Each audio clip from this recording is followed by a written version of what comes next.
یہ روزے فرض ہو جاتے ہیں۔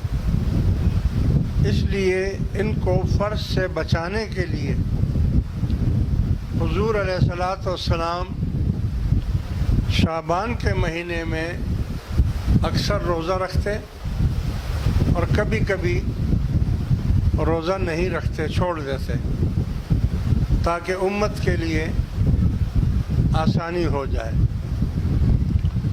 کیونکہ امت کا پتہ تھا کہ امت بہت کمزور ہے۔ فرض روزے رکھنے میں بڑی مشکلات پیش آتی ہیں، تو یہ تو نفلی روزے ہیں،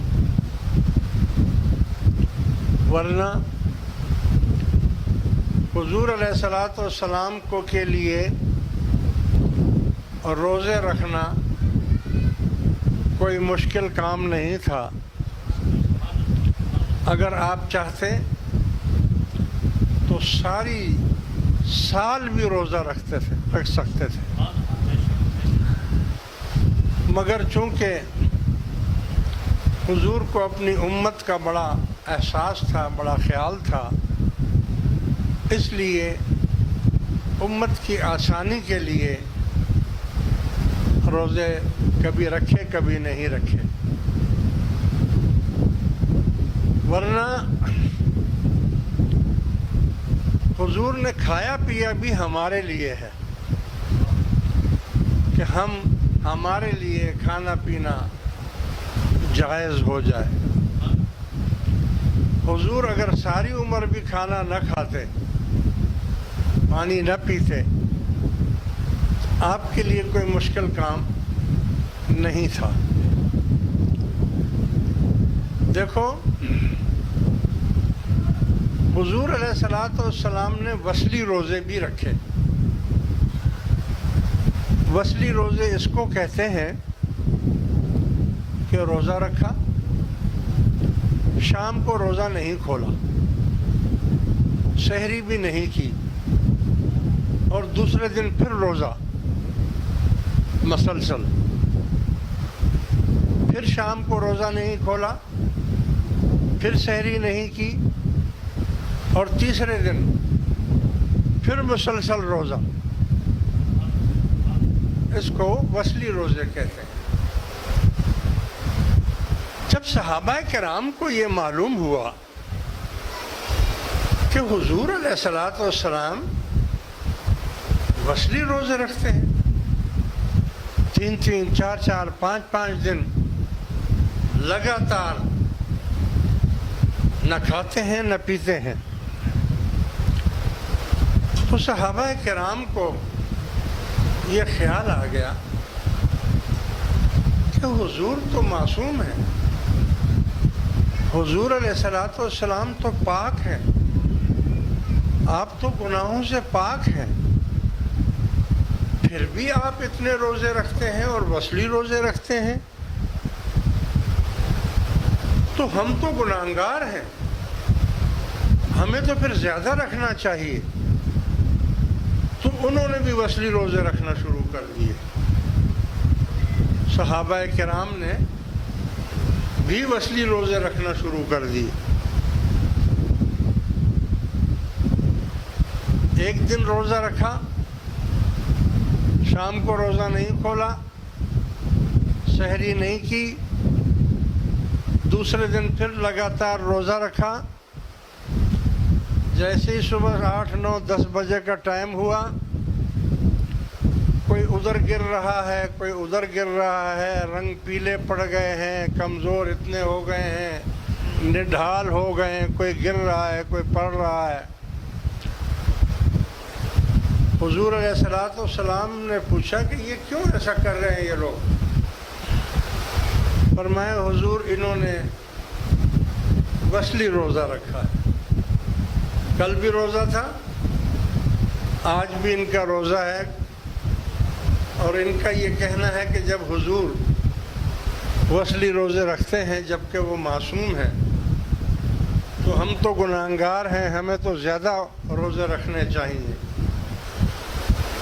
رسول اللہ صلی اللہ علیہ وآلہ وسلم جلال میں آ گئے اور فرمایا کہ روزہ کھولو. ایکم مثلی, تم میں سے کون میری مثل ہو سکتا ہے؟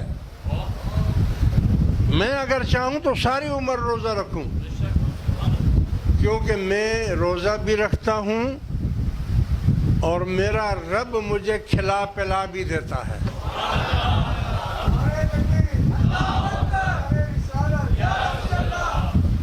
لیکن تم ایسا نہیں کر سکتے. میں تو کھاتا پیتا تم لوگوں کے لیے ہوں کہ تم لوگ اگر نہیں کھاؤ گے پیو گے, میری سنت پر چلو گے, تو میں تو مقصد یہ ہے کہ میں تو کیا چیز ہوں یہ تو تم کو معلوم ہی نہیں. یہ تو بشری لباس اوڑھا ہوا ہے, بشری لباس اوڑھا ہوا ہے. اندر سے تو نور ہی نور ہے, اور نور کو کھانے پینے کی کوئی ضرورت نہیں ہوتی. لہذا مقصد میرے کہنے کا یہ ہے کہ لوگ کہتے ہیں حضور ہماری مثل ہیں, ہمارے جیسے ہیں, اور حضور فرماتے ہیں کہ ایکم مثلی, تم میں سے کون میری مثل ہو سکتا ہے؟ یہ تو ہو ہی نہیں سکتا. یہ تو بے وقوفی کی بات ہے, کم عقل لوگوں کی بات ہے کہ وہ اپنے آپ کو حضور جیسا کہیں. ہم تو حضور علیہ الصلوۃ والسلام کے جو غلام ہیں, ان غلاموں کے غلام, ان کے بھی پاؤں کی مٹی کے برابر بھی نہیں ہیں ہم. وہ بھی بہت بڑی چیزیں ہیں. کتھے مہر علی, کتھے تیری ثنا, کتھے جا لڑیاں گستاخ اکھیاں. تو میرے عزیز دوستو, شعبان شریف کا جو مہینہ ہے اس کو استغفار کے ساتھ بڑی نسبت ہے. توبہ اور استغفار کرنا, گناہوں کی معافی مانگنا. اس شعبان شریف میں ایک رات ایسی آنے والی ہے, 15ویں شب, اس کا ذکر انشاءاللہ آئندہ جمعے اگر زندگی رہی تو میں کروں گا. لیکن اس مہینے میں اللہ تعالیٰ اپنی رحمت کے 300 دروازے کھول دیتا ہے, جنت کے دروازے کھول دیتا ہے, دوزخ کے دروازوں کو بند کر دیتا ہے, اور ندا آتی ہے کوئی مانگنے والا جس کو میں عطا کروں؟ ہے کوئی بخشش مانگنے والا تاکہ میں اس کو بخش دوں, اس کے گناہوں کو معاف کر دوں؟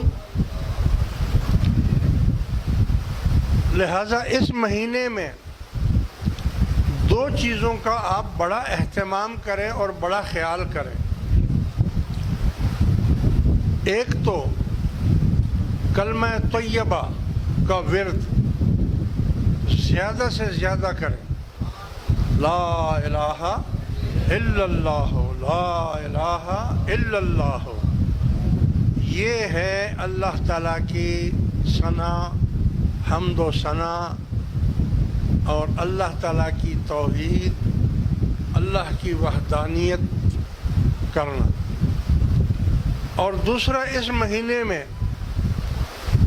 ہر وقت چلتے پھرتے, اٹھتے بیٹھتے, سوتے جاگتے اللہ کے حضور توبہ کرنا. یا اللہ تو ہمارے گناہوں کو بخش دے, یا اللہ تو ہمارے گناہوں کو بخش دے. ہم قدم قدم پر گناہ کرتے ہیں, ہم دانستہ طور پر گناہ کرتے ہیں, ہم سے نادانستہ طور پر بھی